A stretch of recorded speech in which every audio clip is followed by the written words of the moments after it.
Good afternoon and welcome. My name is Tom Carpenter and I'm the CTO here at CWNP. So we're going to go ahead and get started today with this topic, which is a foundations topic. However, these foundational concepts are absolutely essential to implementing an effective wireless LAN.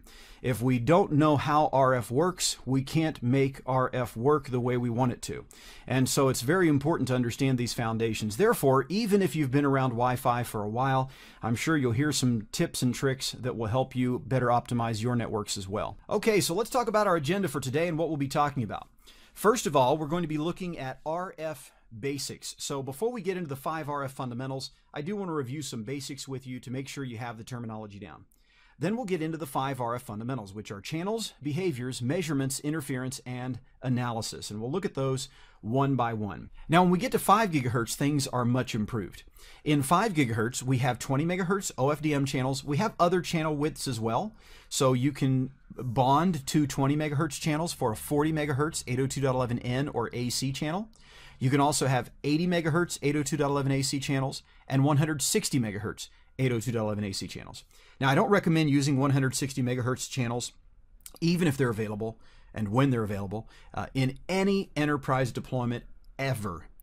80 megahertz channels are still up for debate in some enterprise deployments based on the fact that it has some dynamic channel capabilities built into 802.11 AC so that it can only use a 40 megahertz channel if that's all that's clear, or a 20 megahertz channel if that's all that's clear, or it can burst at the entire 80 megahertz channel if it's all clear. So there are some capabilities there, but because we haven't really been implementing it, we don't really see the efficiency gains that it might bring us yet in any practical real-world implementation.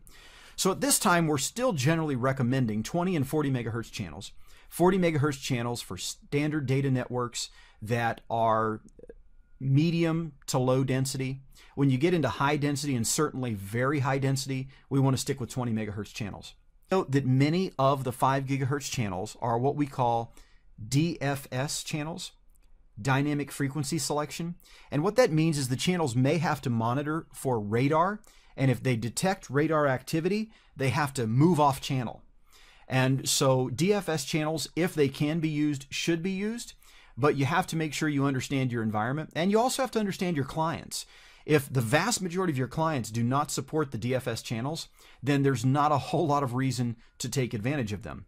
But you can always be sure that 3640, 4448, 149, 153, 157, and 161 are pretty much available everywhere. So even if nothing else, we automatically know we have 8 channels. Nearly all clients will support those. And most clients will also support channels 52 through 64, and some clients will support some of the channels from 100 to 140. Now, 144 is actually a channel just introduced in 802.11 AC, so we don't see full support for it out there yet. And just as a note, channel 165, we used to refer to that as the ISM band channel in the US, but it's been integrated to UNII 3 now.